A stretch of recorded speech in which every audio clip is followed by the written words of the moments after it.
scalability of the reclamation system is infinite. How do you contend with infinity? You call it God. You worship it. You express gratitude for your ability to take part, and bitterness that it hurts to do so.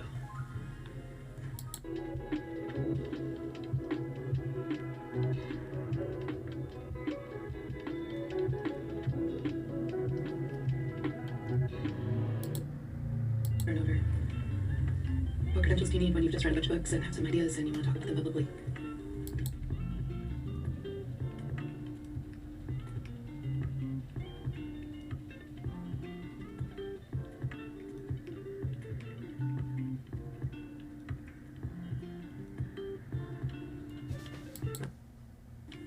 To be sincere and to address such a large audience. Of course, what credentials do you need when you've just read a bunch of books and have some ideas and you want to talk about them publicly? But to be sincere and to address such a large audience. Of course, the social pressure results in me feeling a strong compulsion to explain my perspective, describe my lens, illustrate where I'm coming from, ensure my positionality is noted and noticed, so that my biases can be considered and attended to, each by each, just not even my listeners, and begin with their own minds.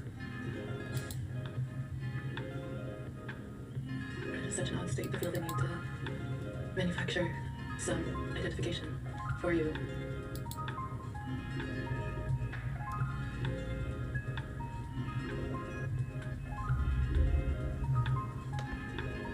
I did tell you, I think of this as my spaceship, and every day is my birthday, right? This is my little spaceship, my home.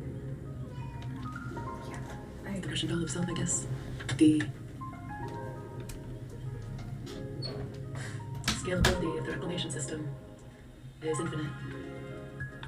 How do you contend with infinity? You call it God. You worship it. You express gratitude for your ability to take part, and bitterness that it hurts to do so.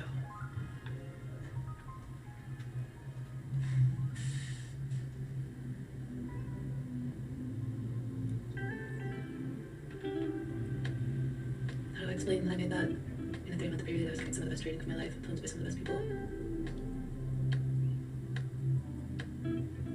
How do I say what that trading did for me? In a way that just teaches it. I don't want to waste your time. Showing respect for someone's time is one of the first ways to show respect for them as a person. That's why it's such an easy way to gauge people when you ask them for the time. That's why it's an easy way to abuse people by controlling who has access to the time. Being able to position yourself in the world as it turns, as it moves around the sun, within the context of a collectively agreed upon timescale. That access should not be restricted. The sundial was invented so long ago. It was so long ago.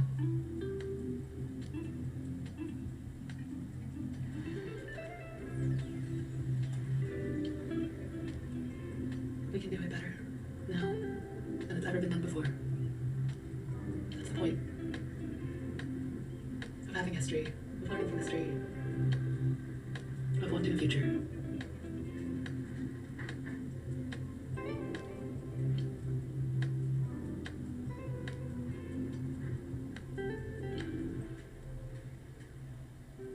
And the future is beautiful and bright.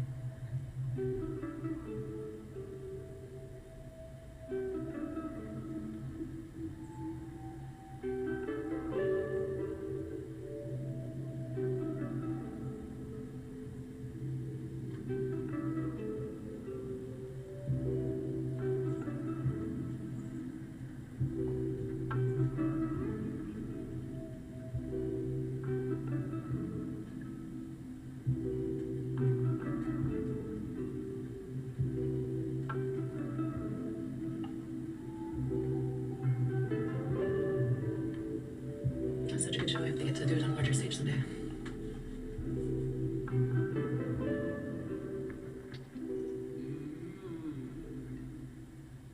Theater people are my heroes. The amount of work they do, for the amount of things they get. You could say I'm a connoisseur of thankless jobs, and that would not be wrong. There are so many thankless jobs. I've done so many of them. I can't help but appreciate the work.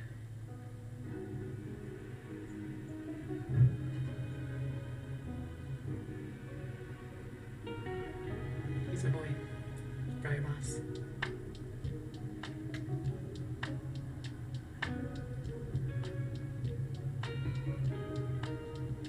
One great rule of thumb, or I guess heuristic, is it seems like your attention is being divided into smaller and smaller pieces and you can't keep track of anything.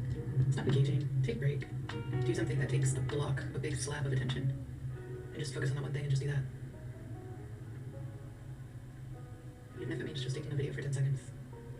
Forcing yourself to stay still and focus on what it is you're taking a video of. We're staring at a certain point in space, where we're trying really hard to watch grass grow, but like really, or paint dry, or water boil. It's important. As a practice, as a ritual, as a way of breathing with the rotation of the world, which is what we are all being robbed of, and being forced to live outside of our seasons, outside of our ecological environments. Some of us don't have choices, our environment wouldn't support us. Most of us, honestly. This is the robbery. Being denied breathing in time with your planet, with your spaceship, as though you're really in it, as though you're really on it.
How do you talk to your machines? You know, forget about AI and the way that they talk to each other and the way we talk to each other. But how do you talk to machines? I'm just curious. Been thinking a lot about everything I've been saying. Wow, that's a lot of stuff to say. And I want to pick back up a little bit on where I was on Friday, talking about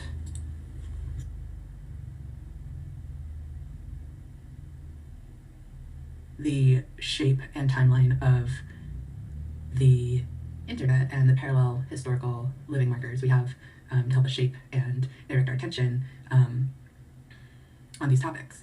Something I'm personally constantly inspired by is different communities throughout time actively encouraging their citizenry in educating themselves as soldiers or scientists. God, I fucking loved watching Oppenheimer. 3 hours of cute guys and eyeliner. Like, yeah, Oppenheimer slapped. I saw that and Barbie like twice, and then I saw Barbie another 3 times. But wow, you know, Anywho, yeah. Oh yeah, so I think it's really cool, ultimately, that we are all participating, essentially. Like, what I outlined on Friday was that every last person who engages with the internet is in some way participating, or like any media really, is in some way participating in a militaristic endeavor. And really, you could carry that argument all the way to the top, and it would play where like most of our tax dollars are spent on military endeavors. So we should all have a certain amount of militaristic literacy, and historical literacy, and legal literacy, and a bunch of other literacy that just straight up does not exist in the general population. And I know I talk about media literacy all the time, and I mean it so ardently, that this needs to get like picked up and shared, spread widely, wildly too. But it can't be overstated. The amount of competency that I feel confident in myself in just navigating the world is completely based on, like, I've had 3 people ask me for a finance discussion on this cast, like, can you please get into some financial literacy, because I could use, like, the way that you put things down helps me get it, so I could really use some of that. And I have been frozen on that topic because I'm like, you kind of have to understand all these like large-scale geopolitical maneuvers in order to really understand finance. So like, how am I? I am teaching you like to legal sense, but how how do you explain that to somebody who's like trying to figure out how to survive in the system, right? Like, we talk about the rat race all the time. We talk about this little maze of corridors and yes, no, toggle switches and things that we have to do in order to get through the maze out and out alive. Like, that's the entire premise of Doom, I feel like, right? And I don't really know that. I only know Doom from the screensaver, so don't at me. But there is a certain amount of competency that you need to have, and one of the sexist, racist aspects, dimensionalities that to me are just so obvious is the like gaming user base glow up, or blow up. Starts with young nerdy white boys being the primary, and like more affluent, right? Like they had to be able to purchase these items, being like the primary people being, I don't want to say guinea pig or tested on, but definitely like trained, right, in certain things, like at the youngest of ages, and so you have this just this wonderful combination platform of a training program combined with like data gathering from a really, really early time period. I'm not saying all games are like that, oh my god. I'm just saying that the internet aspect of it like has a communication platform that was designed and researched and discovered as part of U.S. government militaristic endeavors, then like it's going to play a role. And that role, specifically, as I was talking about, this larger, bigger picture, you gotta zoom out. You have to be able to think about all of the trash that's floating around the Earth. Because if we're inheriting the Earth, then we have to do something about all of these issues that we collectively have. That's why, like, this level of literacy is so fucking important for everybody to, like, get and have and share. And that's why this inequality is so grievous and egregious and just horrific. In so many ways, like when I'm talking about these early adopter young white boys getting trained in certain things, that's fucking scarring, that's traumatic, that's PTSD, that's a lot of really awful shit, and it's not fair, like it's not okay, none of this is okay, and I just feel like having more of that perspective and understanding, like, and the facts, would really help everybody, and I think everybody already knows in their own way, they know, they can feel it, they feel it every day, in their own way, and it's just like the bitterness. I feel that bitterness every day of like knowing that knowing somebody I know has had a life more privileged than I could ever imagine growing up, like more enriched, more, and also knowing how enriched I have been in my life and how much has been invested in me by people who cared for me and who wanted to see me succeed and who believed in me. Just knowing that and seeing others who grew up with a level of expected like bottom line wealth that I have never seen in my life. I keep thinking, this keeps ringing in my head. Somebody recently told me that California was the world's 5th largest economy, and I was like, oh yeah, I forgot about that. But like, it's true. So there's an interesting situation going on, and I think rapidly increasing, like the pitch I'm making, and I keep talking about making pitches, and it's literally just baseball, but I don't even understand baseball. I just like the movies about baseball, like The Sandlot. That's about baseball, right? I don't know. That's why I'm getting all this. This is my like 13-year-old brain, like those memories, right?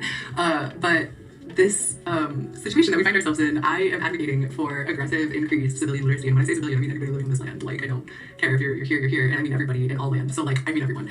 Increased massive global population literacy on technology and communication, rhetoric, and, like, languages. And I'm seeing that, too. Like, I'm seeing people just teaching themselves so much stuff, and it's awesome. They are motivated, they're interested, they are passionate. It is great. I am not seeing all of this, like, scary lazing about that I had imagined, and that had been kind of implied to me when thinking about or talking about universal basic income, or drastically addressing income inequality with creating social safety networks that encompass really basic life things like shelter, food, water, electricity, internet.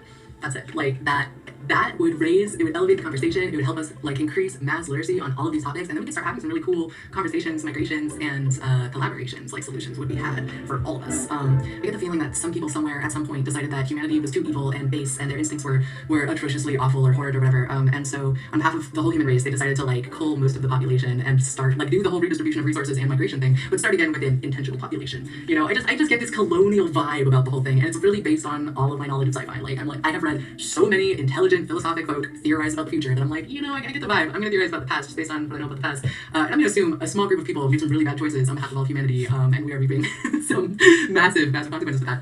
And we know that, that has been true. We know that people have made some really awful, like, it's generally a small group of people making the worst choice on behalf of humanity, like, and just because they expect humanity to be bad. Like, that's every story. That's the hero's journey. That's, like, all of the tales we tell each other, is this constant language of reassurance, question, answer format of, like, are we bad? No, we're not bad. Are we bad? No, we're not bad. Like, that is what we do. We're humans. Like, we need reassurance. We need love. We need to know that we're not bad. And so it's powerful, these larger scale narratives and discussions and, rabbit holes and all these different really large, awesome cosmological levels of questioning and questing, right? I'll never forget that Midnight Gospel came out right at the start of COVID. What timing to start doing some like deep thinking, personal searching self-work, right? COVID was an opportunity for so many people to just sit with their demons, and they fucking did. We saw these memes coming up, like saying that COVID is Mother Earth telling us to go to our room and think about what we've done, and that was just us projecting, but it was a useful projection for us. Like, it created a cognitive space for us to start thinking about, like, gosh, what have we done? Like, where is my responsibility personally at the personal level? And then what is a more local, state, regional, national, global, like, you see what I'm getting at, the scaling? Yeah. I really believe that solutions have to scale, so they have to work at the interpersonal level, and they have to work at the global level, and it has to scale at every level in between, otherwise it's not a good solution. That's just a really good axiomatic rule for doing large-scale public health crises addressing in ways that are actually going to benefit and center the human experience. So that's I'm gonna stop saying that's my pitch. I will stop saying that. I'm just really excited that I, through this process of self-acceptance, I have also gained like renewed knowledge of self in a hindsight kind of way. So thinking back to my elementary school PE teacher, I think she was a lesbian, I'm not sure, but I got the vibe from the other adults that like they kind of felt bad for her because she wasn't like normal or accepted, and I was a very sensitive child to anything that wasn't like normal or okay or accepted for a lot of reasons. So I like shied away from the amount that I admired her, because oh my god, I admired her so fucking much, and it started to like dim after that, and I forgot about it. I moved elementary schools, it was like 1 year, but it's still just kind of floating around back there, and lately I've been dressing like her a little bit, I think, or like in that same vibe, like it's just the vibe that she gave off, that's all I still remember, the energy's all that's left. But I noticed like I was sort of dressing that way, and the only reason I noticed it is because I noticed I was feeling defensive, like it's okay to look this way, and like it's okay to be gay, like got my clothes out, and I was like, gosh, why do I feel so touchy? Like this is what I wanted to wear, and I had gone through the checks, my own self-reassurance of like, am I wearing like is this like how I actually want to feel in my body, but also present to the world? And those two things are really fucking hard sometimes, especially if you've got wires cross purposes with yourself, whatever it is, it can be difficult. So I was already feeling like, oh, is this right? And then I was like preoccupied with like more important problems. So leaving the house. And I realized it was literally just because I looked like in that same vibe, and I didn't want that extra level of scrutiny at that time, and so I was like anticipating it, and then I had to keep reassuring myself that I live in a place where that's not really the norm. And so I had to keep giving that like reassurance until I could bring it up into the verbal level. And once I was in the verbal level, and I could like recognize it to myself and be like, oh, this is just remnants of that like unfortunate situation that when I was growing up, it still was like it was okay to be gay, but it's still very behind closed doors okay to be gay. We all were like super stoked about our gay friend, but we like never talked about it. It was very like sort of thing. And I know I mentioned the other day about asking my mom about my aunt, but these things were just like not talked about. And so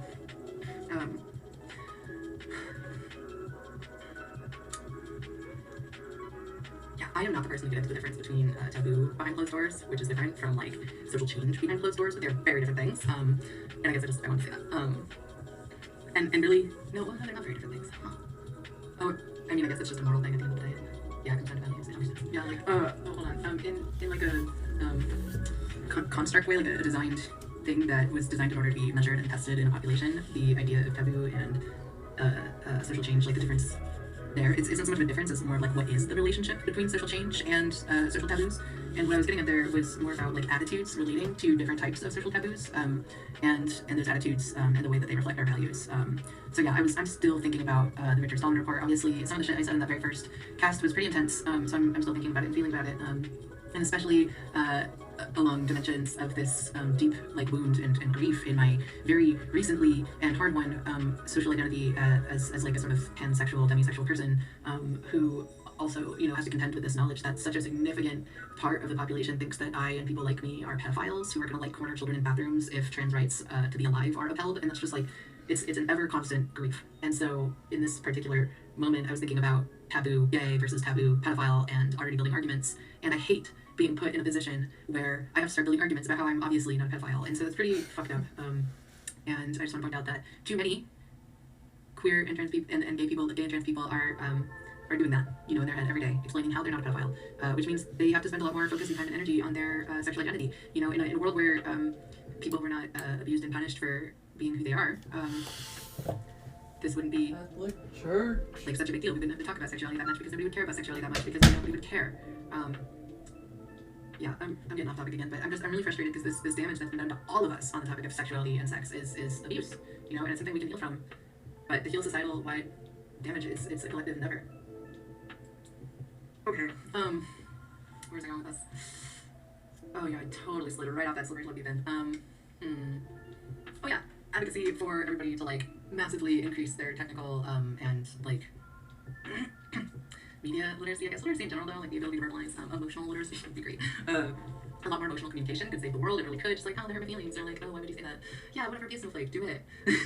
Snowflakes are cool. There's no like, there are no two very same snowflakes. Just like there's no two very same people in the world. Just like there's no two orgasms that are the same. Like, it's awesome. Why are we mad? Why are we mad? I don't think we would be mad if this was like a more sane situation and we all just acknowledged each other as people. So what's going on here? Why is that hard? Yeah. Do I have more to say on all of this? I mean, really, never mind. I'm not going to get into the next level of discussion if we're carrying the military analogies this far. But the next level of the discussion is really cool. There is some cool stuff going on. The thing is about like military fueling our technology, you know, like endeavors, is that a lot of it is just cool. It's like, oh, we learned how to be invisible. That's awesome. You cast a spell of invisibility, that's a rad. You know, like, and who could resist, especially at the times that these things were going on, who could resist being those scientists making those things? That's another thing we gotta advocate for, is scientific unity and interdisciplinary collaboration. Like, stat. Super duper stat. And everybody, I know I just spit on it, everybody who is not at least thinking about that is really just kind of pathetic in my estimation of what science should be, right? And we're trying to go future forward here. And I know most of us feel that way, and most of us are just, I'm self-categorizing into scientific communities right now, yeah. But we are, it's going so much better than it was, but we still need so much more cross-pollination. We need to examine that file door problem. And really the file door problem is a nice way of saying we need to examine the funding problem. Go federated, you know, do something, like, go big or go home. I love the open source movements that are going on there, and I love the transparency stuff that's happening when it comes to sharing your process and making it replicable. That's one of the swiftest ways to ensure, you know, that we just, in a community-wide way, it's really a question of, are you good? Like, are you healed enough to lean into trusting all the other people in the world, because most people fucking are not, you know? And of course they're not. Look at this world. But I guess that's the question. I'm not saying that, like, I'm not laying that down as like an axiomatic little line in the same thing, but that's how it feels that's how it felt when the question passed to me, you know, when I asked myself that question. I was like, can we, coming up, it was like 2016, 2015, something like that, thinking about Marxism and socialism and communism and all of these suddenly accessible theories about community organization modules. I was like, you know, and it was that same feeling of like, oh, I'm reading a book that had once been banned or once been burned. So I was learning all of these theories kind of like in this hush-hush way and trying to figure out like what I thought before I really showed what I thought, you know, everything, life is a big game fucking poker. So I'm over here like, okay, communism, ooh, yeah, and you're talking about like living applications of it, comparing it to theorism, learning enough details about both to have like cogent arguments on the topic. That's a big portion of your time. So depending on who you weren't really having those particular experiences, but I was. And, you know, I kept reading, I kept having these thoughts, and I still do. Ultimately, I kind of decided that the answer needs to stay open-ended in order to be implemented. If I want to see change in my lifetime, then I can't, like, keep trying to answer it perfectly in my head before it gets applied out loud.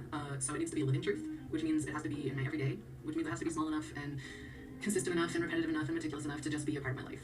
So what does that look like? You know, building philosophy surrounding an ideology and worldview for progressive social change to in a radical enough speed to see like a positive turn for humanity, like a really positive global turn for humanity in my lifetime. And I was just like, I think I have to respect the fact that a turn like that for a species would feel so massive.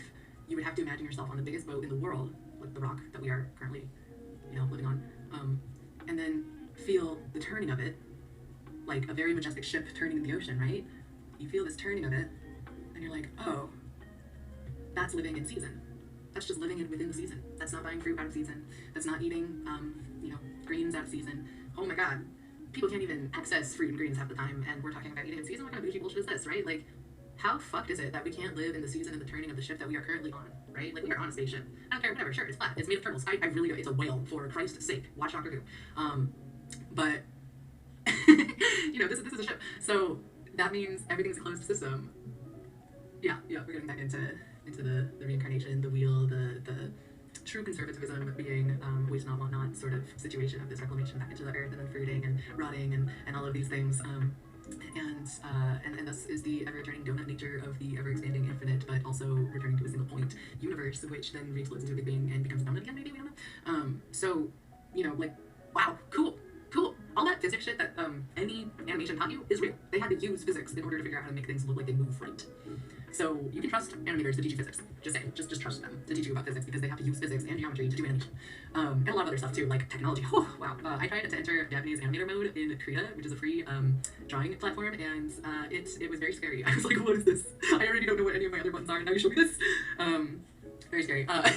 But yeah, so I guess what I'm saying is that regardless of whether or not citizens of the world are already being trained in how to be good spacefaring citizens of the world, whatever that means for you, my argument is that they should be conscious spacefaring citizens of the world. It'll go better. It'll go better if they know that they are that, and then they are working on what that looks like for them within the grander scheme of their, local niches. Self-actualize the planet now. I just feel like it'd be fine, and people can still have religion. People can still, none of that. Nobody's taking away our faiths. That true faith is important. It's a part of helping us build who we are. I can't imagine knowing myself without Christianity, for one, right? I grew up with that. I went to church. I learned, I read Luther's 99 Theses. I took it really seriously the way I take everything else. And I really read stuff the way I really read everything. So, of course, these things matter to me. There's no, and I just understand them so literally, too. In 2006, I think, on 4chan, 2006 or 2008, everybody was going through this nothing is sacred phase of anonymity, right? Nobody knows who we are. We're all, definitely aged, 13, 11 to 13, and then all the way up to 60, 70-year-old people online on an image board together, but anonymous, right? And, I don't know the numbers. I'm not even sure I could guess, but I'm not gonna, that's really not the... I do want to interrupt and just point out that increased understanding of being able to triangulate information about people based on information like that, where was it, what year was it, you could probably guess how many people were then there. I just let you have a math problem, you could probably answer yourself. And that level of literacy is a new level of literacy for the end user, and it really just makes it even more urgent for anonymity to be a protected starting point, right, in any social digital environment. And I stick with that. The point of this particular story, we were all going through nothing is sacred phase, and seeing just how far other people would go. It was like a big game of truth or dare with a really, really, really large group of anonymous users, and everybody's pushing each other to go harder. In the very early days, to be more edgy and to be worse. As everybody's discovering these terrific things about themselves, they had no idea. They're responsible adults. This isn't it's not like a scary place where the people who are on there are not also people in real life, right? They are real. AI did not suddenly make the regular users out there fake. But, and deepfakes don't do that either. People can sense energy. People can sense energy through any medium. We need these things to talk to each other because we like energy with each other. We just love that shit. And of course we do. It's fun. So, I can't handle myself this morning. I gotta walk. So bad. But, where was I going? Yeah, we do. We just need more conscious literacy seeking on these topics, and with more excitement and positivism and positivity. This doom and gloom method of training people in whatever the fuck. We gotta stop that. We gotta stop that. That's just a convenient way for the person in power to let off some of their emotion on somebody in a position of underneath them, and that's just fucked up, right? Let's stop with that type of thinking. Let's stop with punishment. Let's stop. It doesn't work. It just straight up scientifically, absolutely, can cite sources does not work to train people with punishment. So you're just punishing them because you want a slave labor force. That's it. Just be honest. Just be honest. You want to keep living in a country that has been built on and continues to be built on slave labor. And it's a global problem now. It is a very, very global problem. It's not just our country, it's other countries. This is a global problem. It's going to require global solutions. We need to globally talk about it, and I'm sure people are. I just want to do it publicly, as we deserve, as people who have access to this resource. We all deserve to talk about it together. But we have to kind of have the same amount of competency and literacy to really pull that off. And I really think that it can be achieved in a positive, nurturing, empowering sort of way. So just try and model that. Please pick it up and use it everywhere. I'm probably also just talking into my own little bubble, and this already exists everywhere else, and I'm the last one of us. I hope. Every time I talk, I hope that I'm the last one to say it. I hope that other people are so far ahead of me that I do not need to worry. But what if I'm not? And that's the thing that I always think of, right? I think of bystander effect, I think of pluralistic ignorance, and I think, what if it is just me? What if I am the only one who needs to say it? And that's the, my admiration for the, I think it's Greco-Roman, but, military layout. I think, oh no, it's Robert Jordan. Of course it is. It's the Shannarians in Robert Jordan. Their military structure is that every last man knows who's in charge if the commander falls, and then all the way down to the very last guy, and that last guy is then in charge. It's a very every single person knows, and it makes their military endeavors really, really useful because they're all aggressively empowered, and this is because they are borderlanders, so they fight on the border of the darkness, right? Of the blight of this evil that has come parasitically to their land, and is insidious and can dreamwalk, and all of these varying forms of threat in the world, which is what makes Robert Jordan's world building so fundamentally amazing, is because the manifestations of the threat are constantly ever changing, but the singular threat, this dark one, this devil, this bad guy, this supernaturally bad guy, right? But even more so than that, he pulls all of, anyway, never mind, I can't get into how much I love Robert Jordan while I'm talking about the Shannarians. So their military structure is very every last man knows his job, and he knows who's in charge, and he knows when he's in charge, in relation to all the other guys. and like that sounds like a lot, but it's because they got to train together. It's because they're all like concentrated in this one force against the evil guy. It's because they're the Borderlanders. It's because they're like the first and last line of defense for all of humanity before the Horde overruns. You know, like it's really, really high key. And because of that, because of all this combined training and like this ability to know one another so well, they are then capable of performing like absolutely insane feats such as Tarwin's Gap, which I really hope like Tarwin's Gap and the movie 300 live together in my mind sort of, but very differently because the stylistic visualizations for Jordan's work, they're very, very different than the Greek and the Romanesque motifs in movie 300, although also beautiful, great job. And yes, and Persia too, wow, hot. I am a huge fan of the Fertile Crescent peoples. Love your work. Yeah, rock on. I've got like just a map of the world in my head, and then all the movements of all the people and all the cool important things that I remember them doing or thinking about or believing in or adding to the conversation of all of humanity, and then that just like lives as a structure, and then I talk to it kind of, and then I talk to you, and that's yeah, big brain. I think that was most of it though. Just let's go for the positive stuff, right? Let's empower, nurture, and I'm seeing it everywhere. I really would like to encourage metaverse users to intentionally branch out because it won't be an opportunity that is offered to you. And I would recommend Mastodon for you. I think that's a great starting place for branching out into different, more, what's the opposite of homogenous? Honestly, it's really just homogenous in different ways, multi-dimensional like experiences of the net. It's actually really fun. It's totally the dome scene where they're like floating and like dancing, and he's like, "Whoa, I didn't know this stuff existed," or maybe she was, I don't remember. But that's this. Yeah, for all the meta users who have not branched out, would wreck death would wreck. It's just good. It's good for you, and having that flexibility is. I would also advise anybody who left in a snit. I'm not trying to like scaremonger about the metaverse. I really am not. I can just see the way. I think that it hamstrings us by cutting off a very important part of the population in a way that doesn't to be quite honest, really support the overall health and benefit of the people. And so I think it's got too much inherent insidiousness built into the base of it. It needs to be rebuilt. Like the concept is great. There's a lot of cool stuff about it. I want to like preserve a lot. Like if I was going to rebuild it, right? And we could collectively do that in a fairly swift amount of time. So none of this is like set in stone stuff. You know, it is not online, not social media. Like I said, this is sandbox time. Like we can build and then watch the ocean take our sandcastles away, and it's okay because it's just sand. Like that's what it was made for. Well, that's not what it was made for, but we put it to such sweet purposes. And yeah, so I guess I'll leave off on that note almost. What else do I want to say about all of this stuff that I have been saying? I went through a period of time in which I studied the world religions above and beyond, my favorite series by Kathleen Carey. Although that was really, really good, and she did a wonderful job positively imagining everybody's gods, everyone's gods. She did a labor of love in researching historical and religious texts and attempting to accurately, for the people, represent their gods and then play them out in a large-scale global theater of interactionism. It's awesome. That's really what it's about to me. There's definitely sex scenes. It's definitely like spy, warfare, adventure, high fantasy, novel stuff. It's very BDSM heavy. Sex positive though, love that. The sex positivity was like healing ocean waters through my 15-year-old soul, so thank you, Kathleen Carey. But yeah, not the only area of influence for my obsession with world religions. As you've seen, I'm sure, on my bookshelf, I have plenty of philosophy books. Most of them are Western. The Eastern ones are thinner, and they come from specific people. I have not read all of the Quran or the Bhagavad Gita or the Bible. I've not read all the Bible. I've read some of the Dead Sea Scrolls. Those were cool. That was really fun. The Gnostic Bible was really fun. Sort of read The Spiral Path by Starhawk. Kind of read The Secret Teachings of All Ages. Sort of read The Magician's Companion. What else? What other philosophy influences? Of course, the philosophy of religion. Reason religious belief, you've all noticed that, I'm sure. The Western philosophy anthology, huge. Carl Sagan, obviously. Cosmological argument was just so cool. Yeah, I totally have a copy of that. We can read that. We'll put it into story time. That's fine. I love that. I love that I can just get online and read stuff to people. I hope this is enjoyable for you. Because it's for me, so I'm gonna. Oh my god. Yeah, so lots of cool philosophy influences.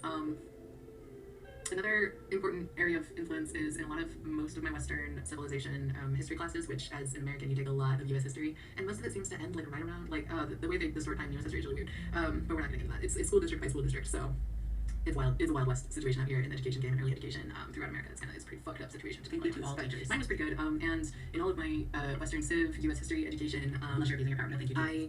Oh god, where are we going?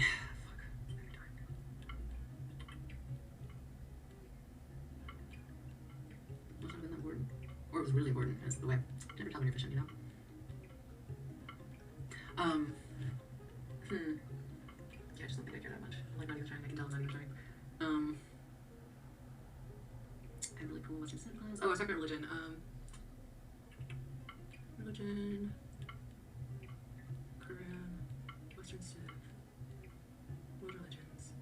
Oh my god, my world religions class had to come to teach this meeting with me because I had such a bad attitude, and I did have a really fucking bad attitude. I just couldn't drive with the teacher, and I was mad at myself for it because I knew it was on me, and then I took it out on her because I'm an awful person, so, you know, really have a bad time. But they like sat me down and they were like, Cozy, your attitude sucks. And I was like, thanks. And it was like the whole class, which was 5 other people, and then the teacher. It wasn't like a big class, we were kind of a small group. But they were like, your attitude really sucks. And I was like, yeah, I know. And they're like, can you fix it? And I was like, honestly, no. And they're like, well, thanks for being honest. And I was like, yeah, sure. And they were like, okay, well, maybe you should just drop the class. And I was like, honestly, yeah, I probably should, because I can't. I'm not learning the subject from you, and I'm combative, and this is not working for me, and it's messing everybody else's education up. So you're right, I should just leave. And so I did. I dropped the class, and I just focused on Tai Chi, which my other history teacher was making us do. So, you know, you gotta choose your battles, as my mom says. Anyway, yeah, I know, broken record. Yeah, we can do this education in a positivistic nurturing way. I'm advocating for it because I think it'll actually be useful, it'll be effective, it will not be this super ineffective game of generational trauma and continued punishment. Punishment does not work to train, so all you're doing is spreading pain. There's no reason for it, and we can learn different ways to do all this. And yeah, I mean, a lot of it starts with talking about feelings and being able to do that to yourself and being able to do that with each other. Yeah, and then please, if you find, not just meta users, anybody, if you find yourself only using one platform for social, like, connection, digitally speaking, ask yourself why, and try to branch out, because we don't need this compartmentalized data harvesting atrocity that is the current state of affairs for online human connection. It could be so much better facilitated, it could be so much more beautifully handled, nurtured, the environment could truly support everybody. It doesn't need to be like this. So can we just take a minute to collectively improve this one digital resource that does so much for everybody, and then in doing so, protect the infrastructure that's going to help support our other challenges in climate change and income inequality? That's what I'm asking. Can we prioritize net neutrality, privacy, infrastructure, really wrangling control back from internet service providers, ISPs, for all of this infrastructure in a global sense for all the people, and then from there, can we solve our problems together? Because I think we can. Like, and I think that when we work, collaborate, and together in an interdisciplinary way, and be interdependent to do this one thing, that work will show us how to do the other things together. And this work has to be done in a very particular way in order to ensure our freedom and our rights that we should have as digital denizens. And I think we're all familiar with in the crash course of the last 20 years, enough to have an opinion. So in this way, I'm kind of asking for a our place sort of re-experience where everybody gets one pixel to add, but instead of a pixel, it's what you think and then what you want to do about online, digital, privacy, rights, protections, anonymity, social spaces, platforms, environment, where you're spending your time, where you're getting your information, and what you think might need to change for you or for those you know, and what you're going to do about it.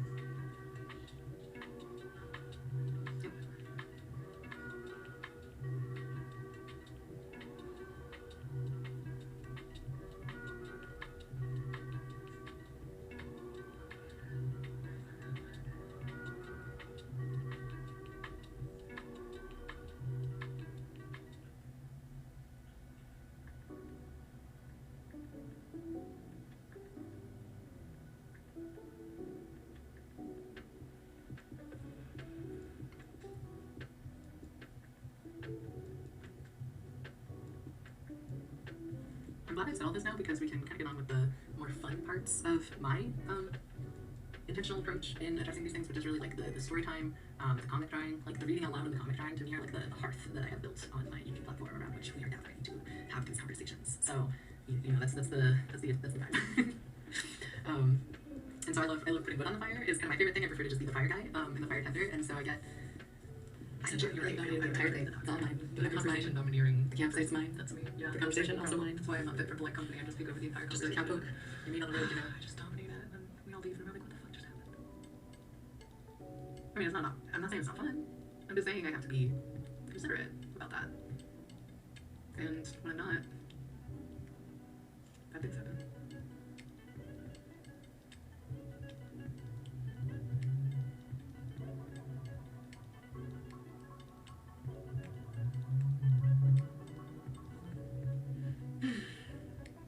As human to forgive.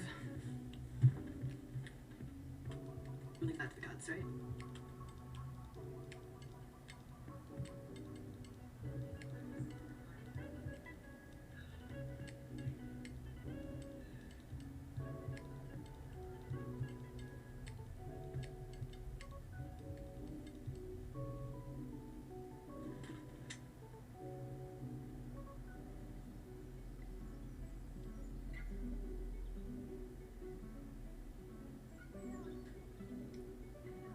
extreme one. No bots, no archive, no bridge, no index.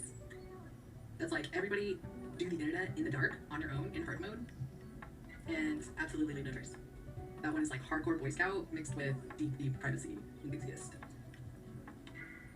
Like, this conversation is so cool. I'm still mad. I'm still a little bit salty at the general public for like completely blanking and curving the entire discussion surrounding net neutrality because it was like a nerd thing that only the nerds really cared about. I was so fucking pissed at everybody for that. I was like, you are gonna reap this one. Holy shit. Except I have to reap it too, and I'm not down. Like, I do not want to have to eat the bread that you're making with curving this discussion. So we gotta make it hot. Like, we have to find a way to make net neutrality and aspects related to net neutrality, privacy, and anonymity in online environments, as well as just human rights in general in online and digital environments, right?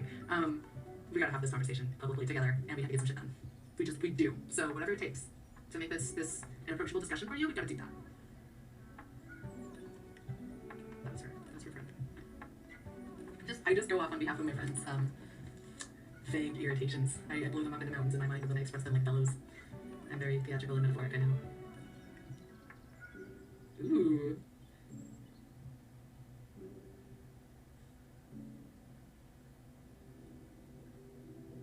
Ooh. Those are a lot of hats to wear. Yuck.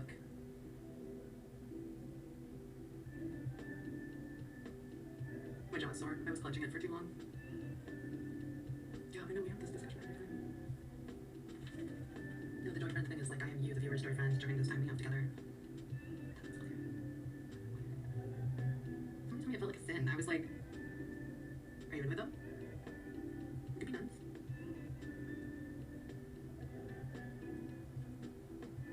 I mean, I'm pretty monastic, honestly, like as a person, so it's not outside of the realm of possibility, let alone probability. Okay, yep, we hit my 1 mark, I'm done.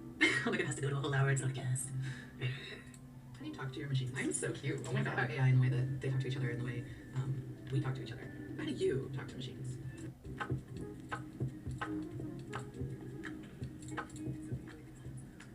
They like just line up, you know, like I didn't intend for.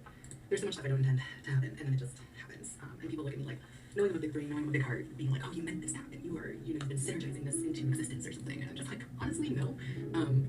More than anything, what I do is the same thing every day, as much as possible, just for my own sanity. And that's about it.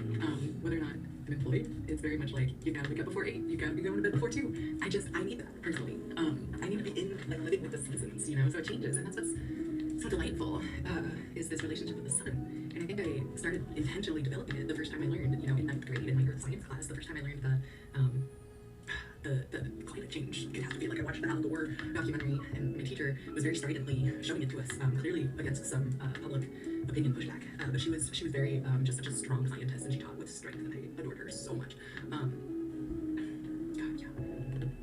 No, I was thinking about the PE teacher in elementary school and how I said I admired her so much. The thing I really admired about her is that she, like, I could tell every time she became frustrated teaching me about, like, throwing the ball or hitting the ball, she wasn't frustrated with me. It was very, very clear to me, and it was the first adult in my life who was, like, very clearly not, you know, outside of, like, my mom and, like, a couple of my immediate family members, or most of my immediate family, come on. Outside of that, it was, like, the first adult in the, like, outside world who was a stranger and had no reason to know me or my story, but who still was clearly frustrated with whatever mysterious circumstances led me to be so anxious in this third ball, fifth ball relationship, right? Like, and I had just, you know, it was very childhood stuff. It was, like, being teased by the boy gang for being different because I was a girl, right? And it was very normal tomboy experiences at the time. I could feel her, like, just vague frustration was never at me. That was revelatory. She was, like, never mad at me. She was always mad at whatever circumstances or conditions or things that she knew she didn't know, but that she knew existed, that had shaped this anxiety, this performance anxiety when it came to sports.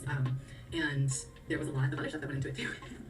I had this really cool, but very high-key babysitter as, like really young.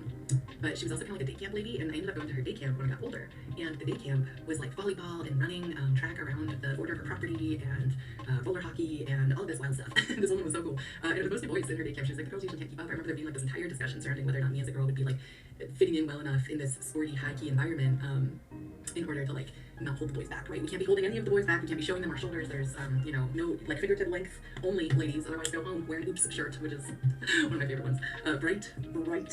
Bright green shirt that's an oops in black across it, and you had to wear it in middle school, and it was just this gigantic thing, and you had to wear it if your outfit was like too sexy. And it's so funny to me, right? Because in my middle school, also, I couldn't take the oops shirt people seriously because in parallel to that, at the same time, we had a teacher who got arrested for taking pictures of the boys in a variety of ways that were super not okay for an adult, and definitely a teacher, definitely somebody in a position of power and a position of trust. So, that was going on, and that was actually my first exposure to protests. I had this friend, Katie, who I just kind of liked, and she was, like, up in arms in defense of this teacher. She was like, he is so, like, not the pedophile that they're saying that he is. Like, this is slander, this is wrong, this is lies. And I was like, okay, cool. Like, this is me being introduced to the subject. I was like, hell yeah, girl, rise up. Feminism for real, though. And she was like, yeah, we're getting shirts. You want to go make shirts with me? And I was like, fuck yeah, I want to do arts and crafts. So we went and made shirts, and it was just, like, free, and then the teacher's name, Freedom. And we marched, and there was, like, this gang of girls, and it was, like, kind of a powerful thing. Suddenly I could feel the way that, like me as a middle schooler and all of us as middle schoolers were shaping the political environment at the administrative level, and I was like, ooh, that's interesting.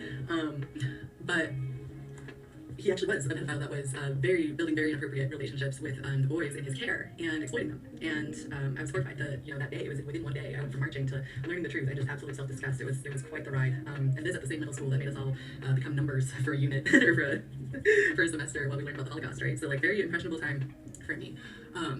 But yeah, so growing up, teachers are pedophiles and just being horrified and being like, oh my god, this guy was doing that to my bros. And he was one of my science teachers. I don't really remember his science class at all because all of this obviously overshadows anything I learned there. The only other memory I have in that science class was this boy, I had gotten up to get a beaker or something because we were being, I do remember learning about meniscuses in this class.